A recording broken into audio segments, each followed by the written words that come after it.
Thomas Sowell states that this book, Intellectuals and Society, is not for, quote, intellectuals to score points on, because it merely consists of, quote, observations of patterns.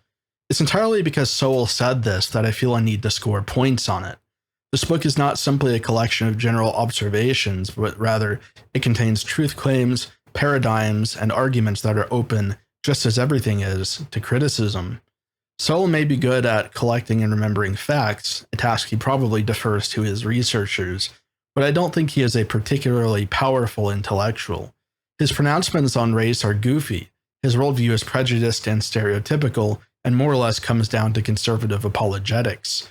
The dichotomies he creates are simply designed to impugn his opponents rather than to truthfully categorize differences, and many of his arguments are just, well, bad. Hopefully, by the time I am done with this review, conservatives will stop looking up to Sowell as a beacon of right-wing thought. He may have some competence in free market economics, but he is certainly without competence in philosophy, ethics, nor argumentation. Just as Sowell advises for the anointed intellectuals in society, he should have stuck to his area of expertise instead of relying on his conceit of knowledge. Sowell begins the book by contrasting knowledge and intellect. Knowledge is specialized familiarity with certain subjects, while intellect is one's ability to detect and analyze objects of knowledge. His general thesis here is that lots of people have knowledge, but only some people possess intellect. He differentiates between specialized knowledge and mundane knowledge, arguing that specialized knowledge is ineffective without a large degree of mundane knowledge. Thus, the knowledge of intellectuals is not necessarily superior to the knowledge of a tradesman. This argument is the basis for Sowell to argue that the most effective applications of knowledge are based on systems that aggregate mundane information, such as a free market economy. A central planner, who is a pure intellectual, cannot know the various elements of practical experience necessary to make efficient economic decisions because he lacks mundane knowledge about the function of enterprises, work, and exchange or prices, whereas a free market politician can make good decisions because he is operating on the complex system of knowledge generation. In essence, Sowell is arguing that specialized knowledge is not required to make good decisions, and that this task should be left to those who have practical experience, which he calls surrogate decision makers. But one could easily argue that markets themselves do not constitute knowledge nor produce knowledge. To get knowledge out of a market, someone has to collect, centralize, and then model that information in order to turn current information into predictions. Thus, there will be a need for intellectuals in order to ascertain what economic decisions are efficient. We can also point to other examples where command is restricted to a very small elite, such as that of military authority. The nobility typically do not have much mundane knowledge, as they are usually isolated from labor and service. It's true that they did sometimes appear on the battlefield, but this was not a general rule. Despite this, kings, emperors, and monarchs were able to effectively command vast armies. They were usually trained in the art of war by intellectuals who studied tactics and military history, and this knowledge was sufficient to give them the required competence without intervention from experience. The foremost example of this is Charlemagne, who before he had acceded to the throne, had not ever served in any military and thus had no combat experience. Combat experience, I think anyone would agree, constitutes what Sowell calls mundane knowledge. Despite this, Charlemagne successfully annexed the Lombard kingdom, pressed the rebellion of Hrodgaud of Friuli, converted many groups of Saxons by force, defeated a Frankish army, defeated the Saxons, annexed Bavaria, and then defeated the Saxons once again. It appears that knowledge, in the intellectual sense, in combination with talent, can be superior to even the greatest amount of mundane knowledge. The dichotomy that Sowell presents is thus not generally true. The only reason why he presents the dichotomy like this is to give a good treatment to the free market system while condemning central planning. At some point he states what characterizes the left is that they believe that specialized knowledge and people who possess it are superior. He contrasts this with ordinary people who accumulate mundane knowledge, implying that the latter is superior instead. This is a more or less proletarian picture of excellence, which elucidates the lack of essential difference between conservatives and their opponents.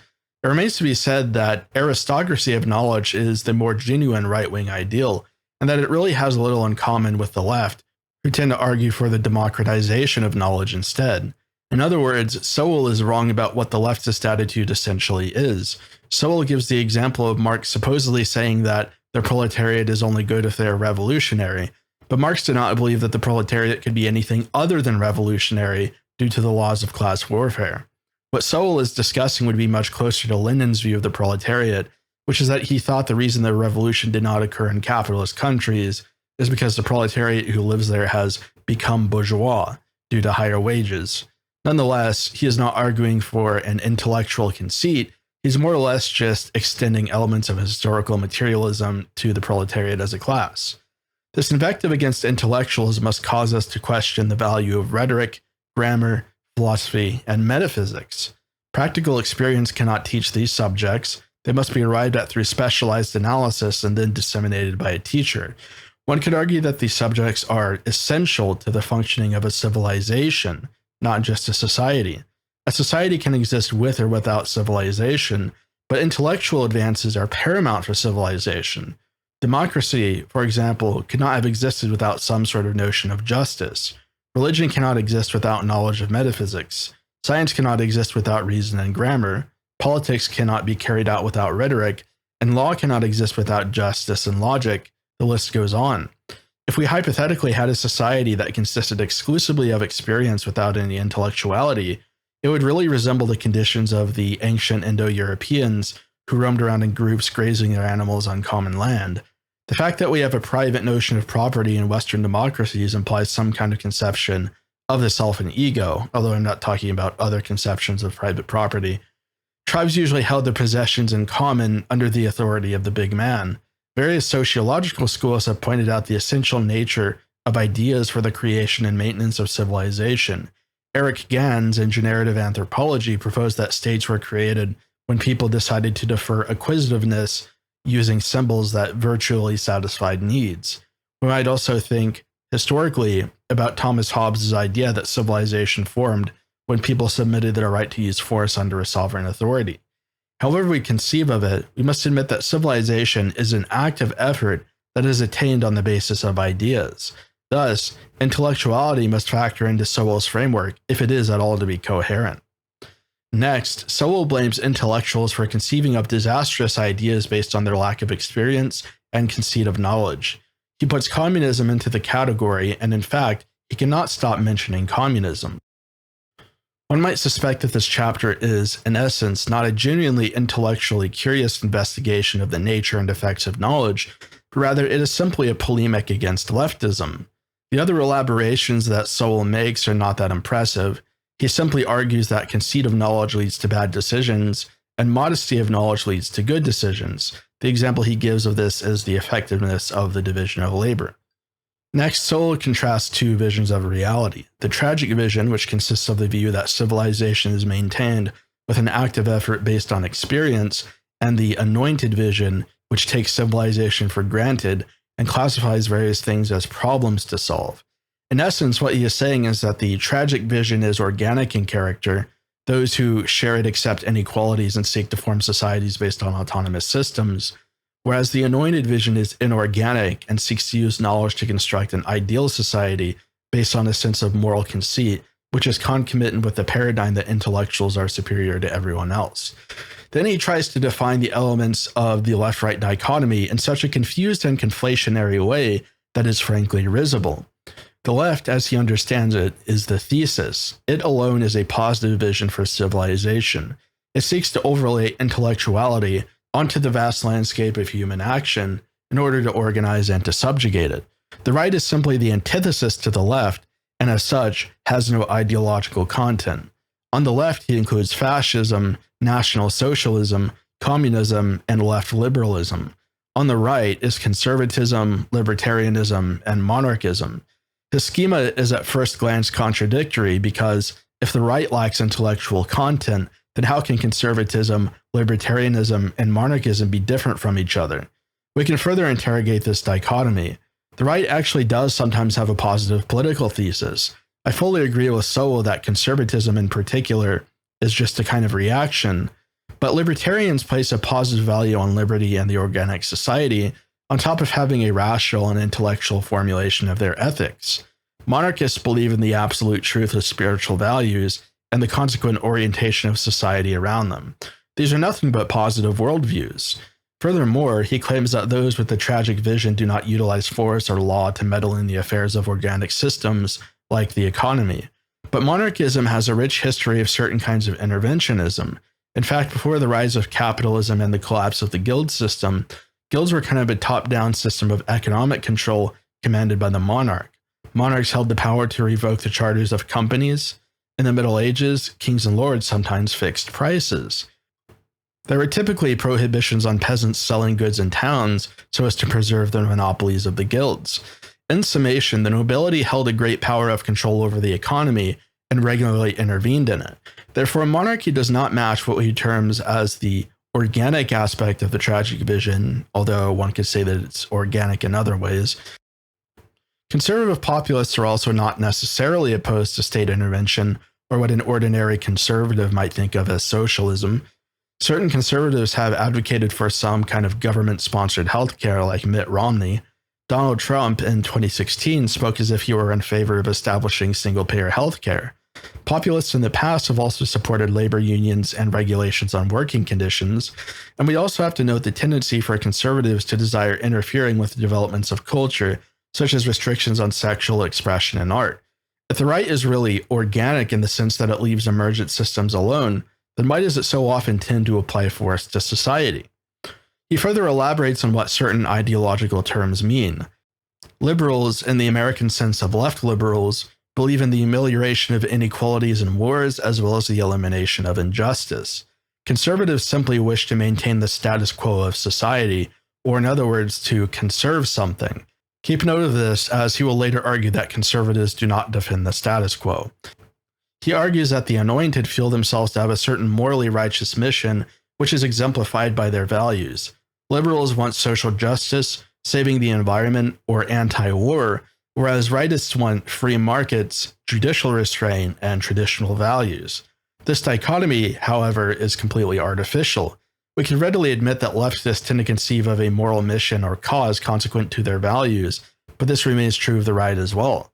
To advocate for free markets, one has to believe that free markets better provide for humanity than any other system. Other systems have to be unjust or inefficient, or frequently both. The way this tends to manifest is that free market advocates will contrast the free market to communism and note the famines, shortages, and lack of abundance that the latter generates. If communism causes famines, then advocacy of the free market is a kind of moral mission. Conservatives, in fact, frequently frame it this way, that the war for free markets is a war against totalitarian genocide. We can say something similar for the other two values. To value judicial restraint, you would need to have recourse to a concept of justice. There's nothing unique about advocating for something social, and so social justice is just a form of justice. A conservative who wishes for judicial restraint then operates under the notion that he is acting in a morally righteous manner. As for the other one, traditional values imply a higher vocation, as Julius Evola has written. It is impossible to hold on to truly traditional values and to abdicate from the task of defending them against a godless and inhuman world. One has to believe that traditional values are morally superior to secular values, and that one has a duty toward tradition in order to advocate for them in a genuine and honest way. I leave aside those naturalists who argue that traditional values serve a positive sociological role. We can see that the left and right do not significantly differ in terms of moralism, nor do they necessarily differ in terms of the application of force to systems. Thus, the way Sowell distinguishes these ideological groups is artificial. It does not respect the true differences between them. Before I continue, I will elaborate on my particular view of the left-right dichotomy. The left is characterized by certain ideals, such as secularism, egalitarianism, rationalism, internationalism, and a econocentric tendency, and universalism. The right is characterized by traditionalism, hierarchy, spirituality, nationalism, a qualitative tendency, and particularism. We have to note that certain ideologies are rather heterogeneous. For example, conservatism and classical liberalism share elements from both the left and right because they are revolutionary ideologies. Classical liberalism is econocentric, universalist, rationalist, and secularist, but it is not necessarily egalitarian in a factual sense, nor is it internationalist. As such, it cannot be properly called left-wing, although I would argue it cannot be called right-wing either.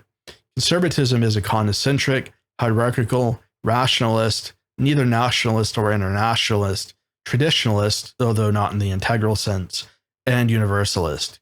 Conservatism is a chimerical view which contains conflicting elements since it is just a pile of impulses or an opposition movement rather than an ideology. It is therefore neither left nor right wing, and furthermore, it also shares many of its positions with liberalism. Libertarianism has similar elements to conservatism, although it is slightly less confused. I do not think it would benefit us to consider it in detail. We can be satisfied in simply noting that capitalism is antithetical to the right, and therefore libertarianism belongs in the similar space to conservatism and liberalism. The only ideology which is truly right-wing is monarchism or traditional dictatorship, as these systems most closely embody the historical values of the right without compromise. In the case of monarchism, we can easily justify this definition because the right, during the French Revolution, was the ancien regime and nothing but the ancien regime. As far as the left goes, it is represented almost solely by communism or anarchism. Left liberalism is just a chimera of certain leftist tendencies with classical liberalism. We can conflate both ideas, however, under the revolution. Both, at least ideologically, embody the motto liberty, equality, fraternity. Contingent on his confused version of the left-right dichotomy, we must naturally expect Sowell to place National Socialism and Fascism, which he conflates under the name fascism, on the left.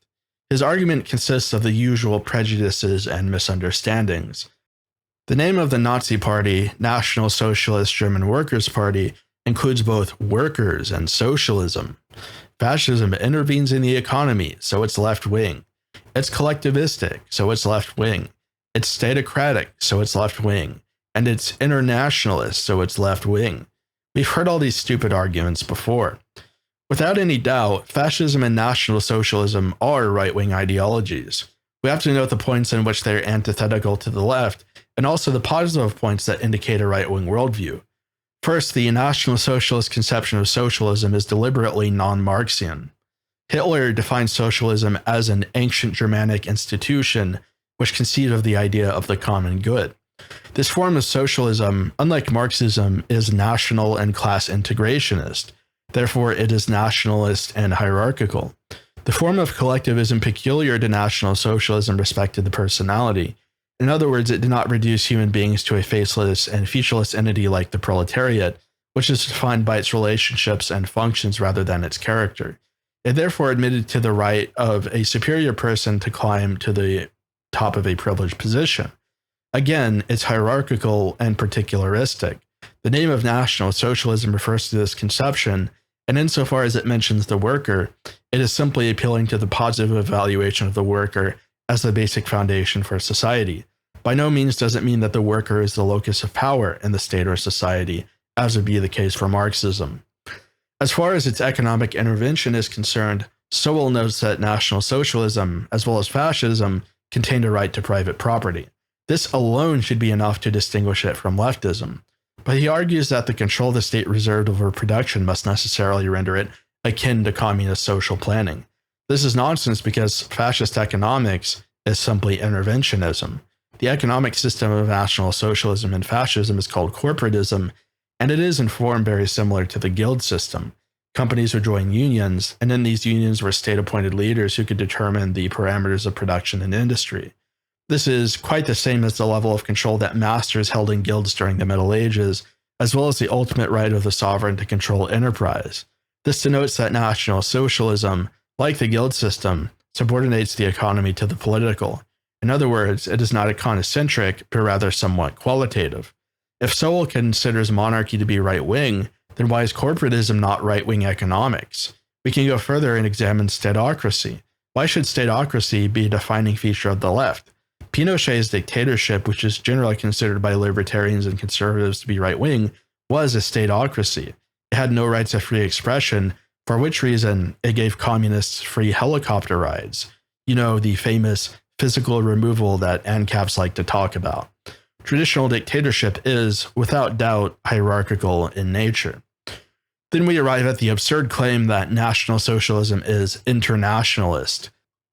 Sowell likens Hitler's expansion into and subjugation of the Sudetenland Sowell likens Hitler's expansion into and subjugation of the Sudetenland, as well as his invasion of Poland, to the seizure the Soviet Union made of places like Ukraine. But we have to understand that the intention of these policies is completely different. Socialists wanted to spread communism to the world, and the way the USSR conceived of it was to violently take regions and implement communism. Communism itself is an internationalist ideology, so conquest is just one way to go about it.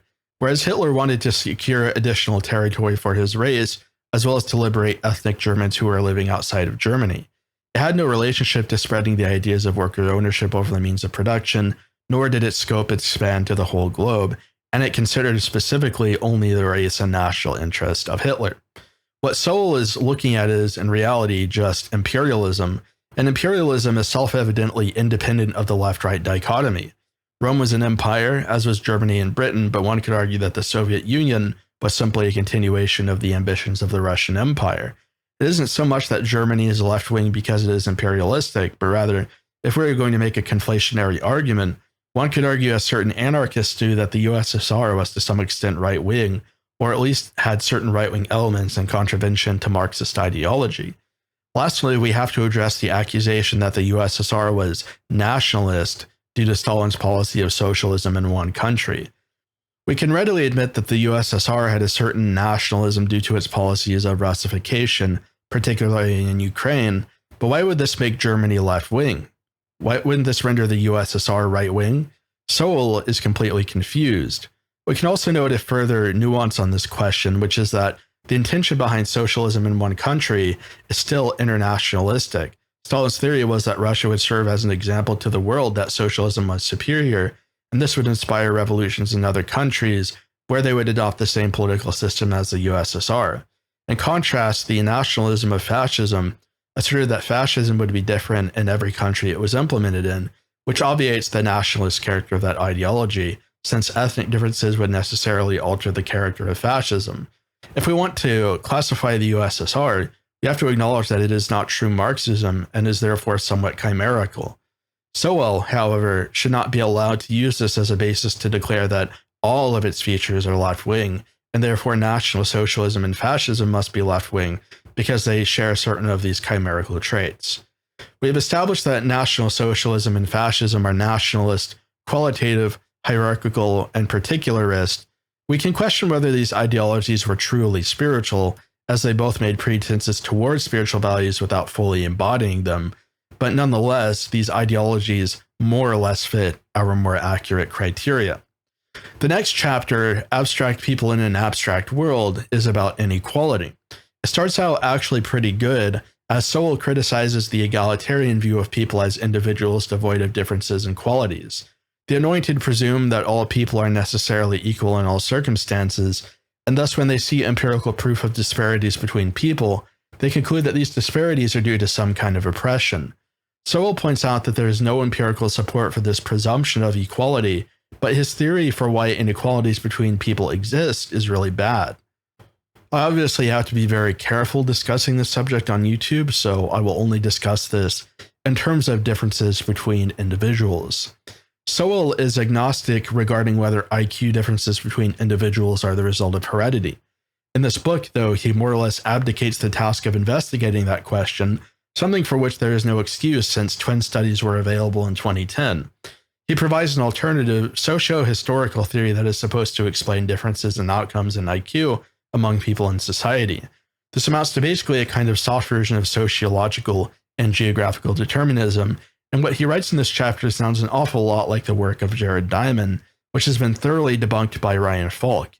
In short, he says that Jared Diamond's theory is basically magic dirt.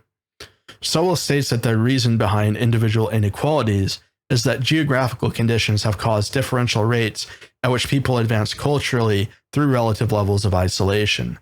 This creates self-reinforcing cultural attitudes that are more or less conducive to success in education or on IQ tests.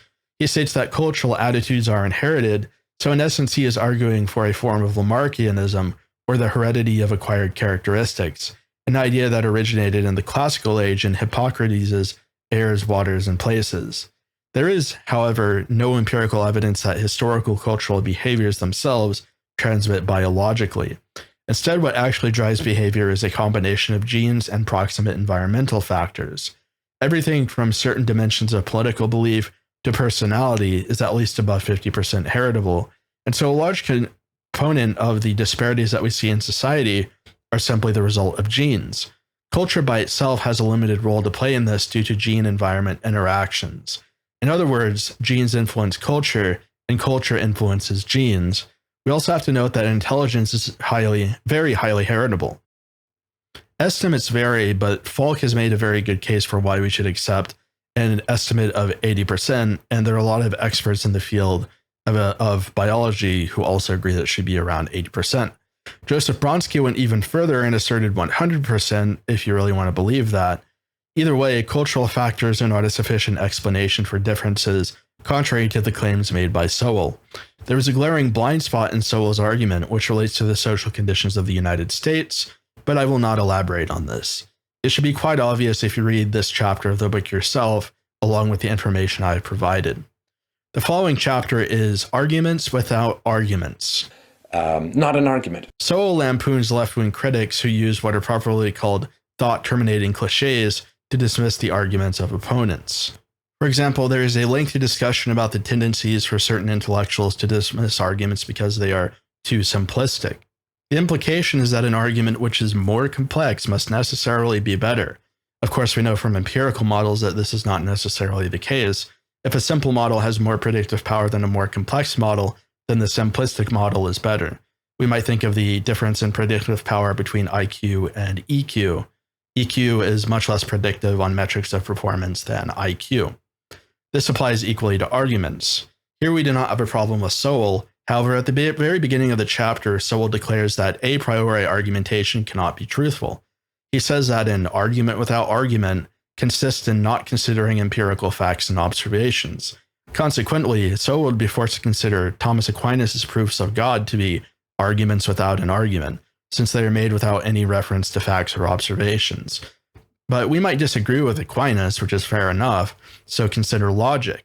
The objective truth of logic is proved a priori since it is axiomatic. Logic is not proved by the efficacy of logic for any particular factual or practical purpose. Is Sowell denying the truth of logic?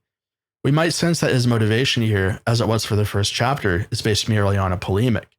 Sowell is a guy who says things, such as likening income redistribution to the Soviet Union's death count. The overall theme of this chapter is that the anointed, because they feel a sense of moral superiority and obligation, tend to view their opponents as evil rather than mistaken. But if what Sowell says about income redistribution is true, that the ultimate end of liberal policies is mass genocide, isn't he implicitly accusing liberals of being evil? Can we really just call it a mistake if your policies lead to mass killings? It would be akin to the Hasbara that communists often present, which is that the Holodomor was just a quote-unquote collectivization accident. He also has a lengthy discussion about trickle-down economics, claiming that there is no such theory and that its opponents are misunderstanding it. It's true that economists do not use the term trickle-down, but what people who use the term are referring to is a theory about supply-side economics, which is that tax cuts for the most wealthy tend to generate economic growth, which is beneficial for everyone. I'm not interested in endorsing the theory one way or the other. There are other reasons why we might want higher taxes than just purely economic ones.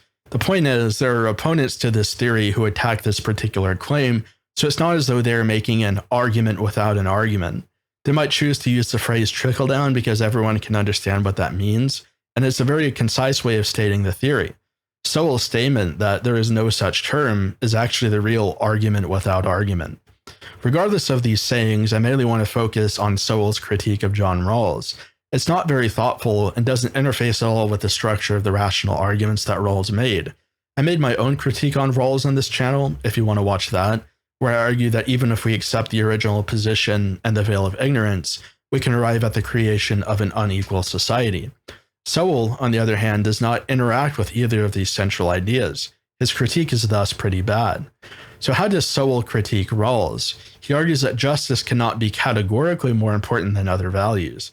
For context, Rawls argues that truth and justice are the two fundamental human virtues, and that the first consideration for a state ought to be that it is just. Sowell does not elaborate on his argument at all. He does not provide a reason why justice cannot be more important than other values, nor does he provide alternative values to justice upon which we could base a social contract. Sowell obliquely implies that stability, according to the precepts of the tragic vision, might be more important than justice. I question, however, whether Sowell even read A Theory of Justice. In the book, Rawls states explicitly that he considers societal stability to be part of the definition of justice.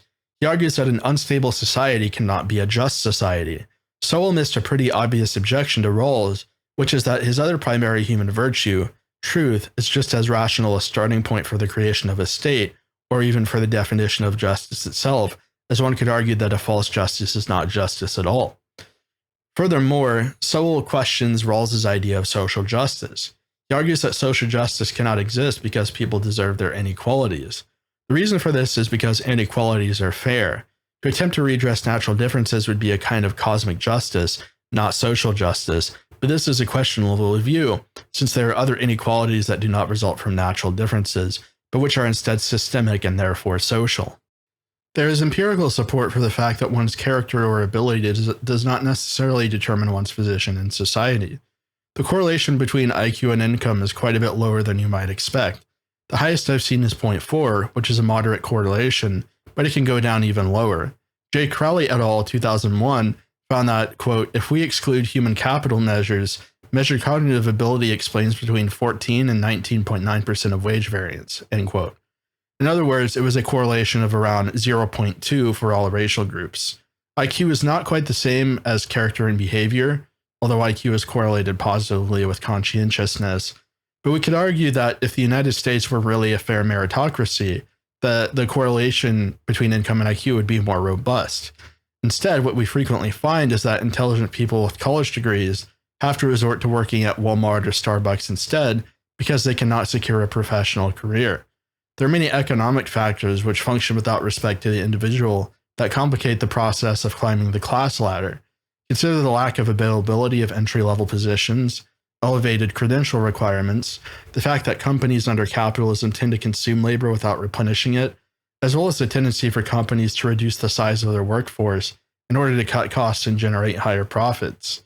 We see that this latter phenomenon particularly happens in the game industry, where large companies like Blizzard lay off entire development teams right after the release of a game.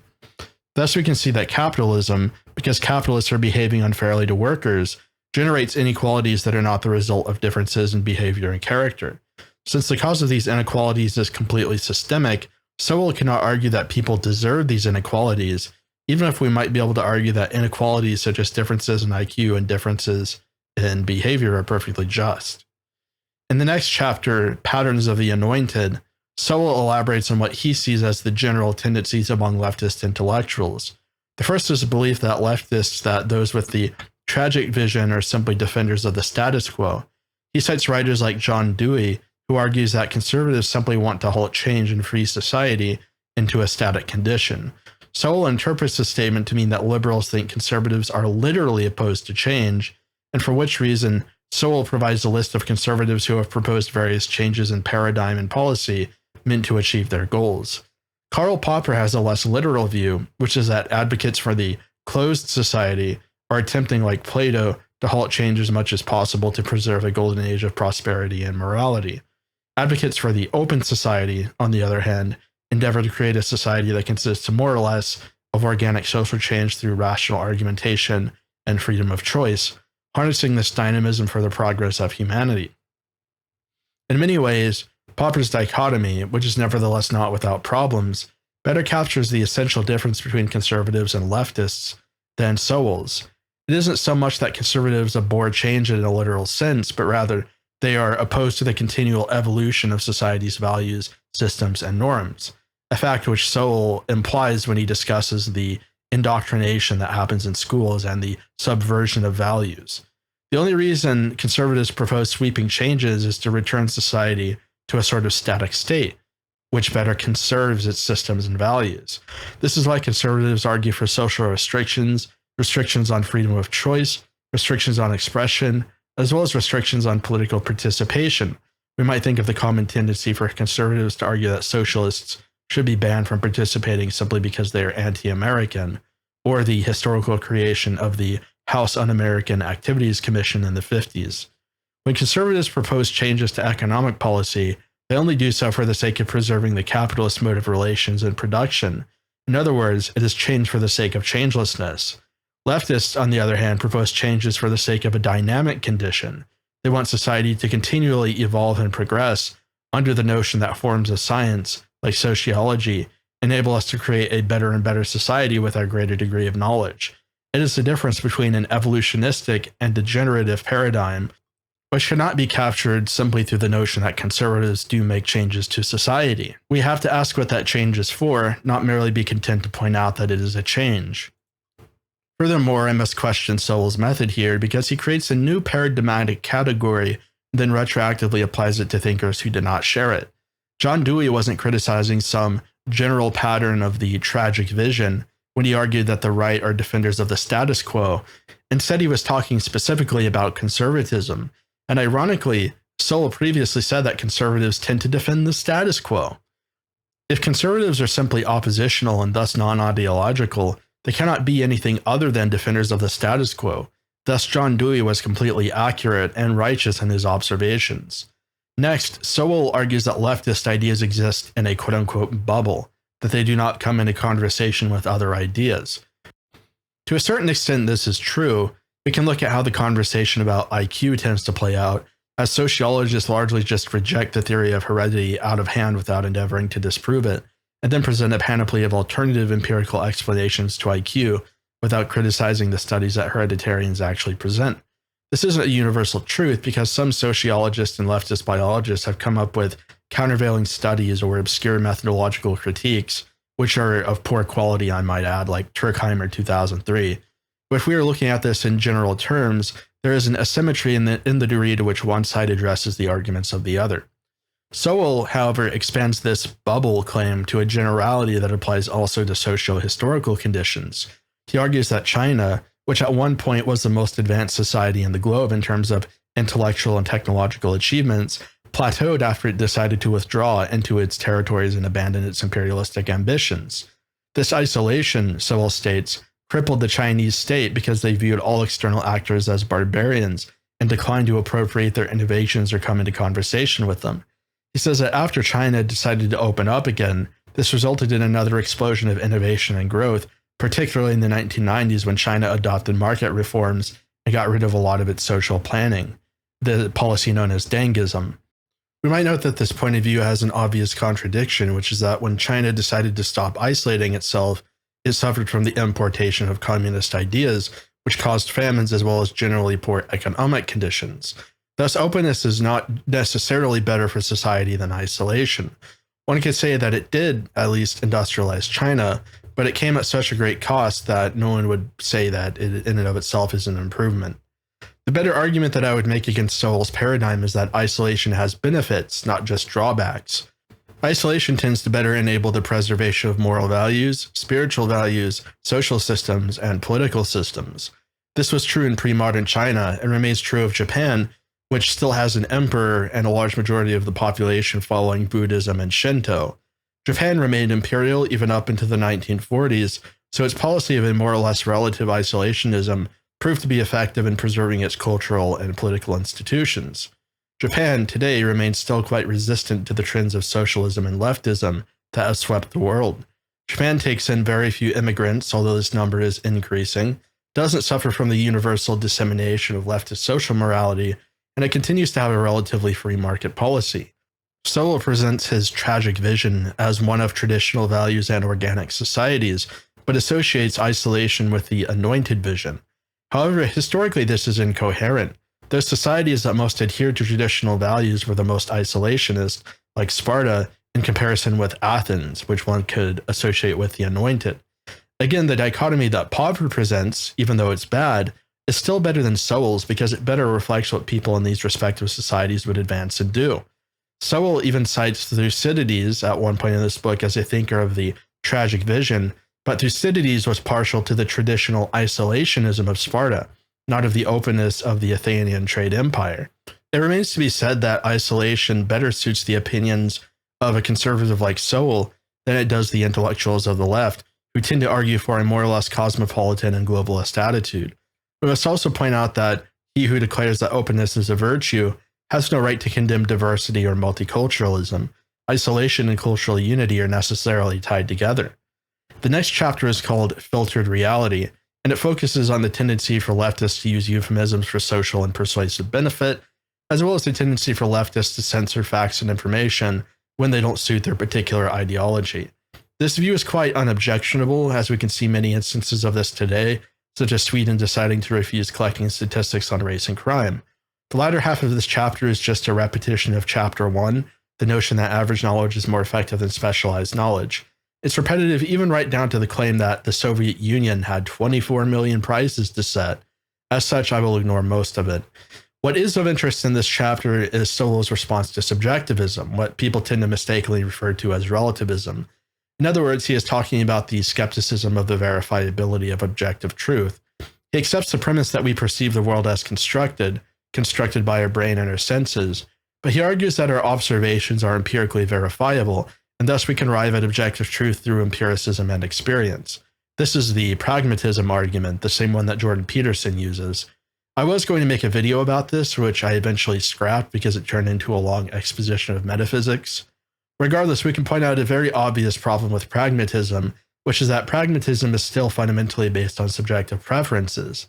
We might be able to demonstrate that, for example, Einstein's theory of relativity is proven by the behavior of light during an eclipse, but we have to argue that we should prefer this explanation to any other explanation. Naturally, one would argue that we ought to prefer what works over what doesn't work, but this in no way solves the problem of subjectivity, and we cannot derive an is from an ought. This is still fundamentally a preference. I can easily choose to prefer what doesn't work for myriad reasons and accept the consequences as my will. I could witness the empirical fact that only women can get period cramps, but then decide to reinterpret my stomach pains as period cramps. This is something that people actually do. Since I can always prefer a non-empirical explanation to an empirical one, and since empirical claims are fundamentally preferences, empiricism cannot hold claim to being an objective form of truth. We see something of the sort in the continuation of the belief in the Hindu idea of respiration as a force called prana, even though modern science has readily disseminated the idea of oxygen, or rather the mechanism of oxygen. Therefore, utility or pragmatism does not overcome the inability for empiricism by itself to ascertain objective truths. Empiricism also suffers from the problem of induction, which is that we cannot be absolutely sure that our results will always predict the same phenomena. It also suffers from the problem of hard empiricism, which is that all of our empirical claims and results originate from what is essentially an intersubjective understanding, not an objective understanding, which within the limits of the ego is impossible. The only solution to this problem is to admit to a transjective form of understanding, like Plato's intellectual intuition. Or we could argue in favor of empirical realism by assuming the existence of an absolute reality behind appearances. Empiricism, the scientific method, and pragmatism are therefore not effective counter-arguments to subjectivism. The next two chapters are about war and patriotism.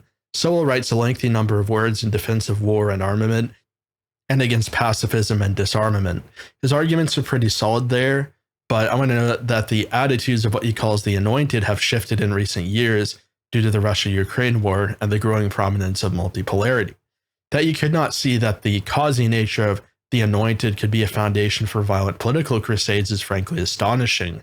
Sowell presents the anointed as having a moral mission and of excessively moralizing war. But this is to a large extent something Sowell himself does. For example, he argues that pacifism is immoral because it would have led to the rise of Hitler, which would have been quote-unquote disastrous for humanity. If war is a crusade against evil men and their plots, then war is by necessity a moral phenomenon and a mission. The age of wars over primarily just territory control and titles has left us along with feudalism and monarchism. Today's wars are either moral or ethnic wars, and as such, each war is something of a cause or a mission that must involve the whole mass of individuals or persons and nations as a whole. Whereas we could say of feudal wars that because they were the machinations of the personal interests of lords and barons, that they did not have cause to rouse the moral spirits of the population. Pre-modern wars in general were private affairs between lords and their armies, and there was no universal conscription, meaning that war did not have very much import for most people in civil society. War and this vision of the anointed are today the same thing, regardless of whether you and your geopolitical interests are liberal or conservative.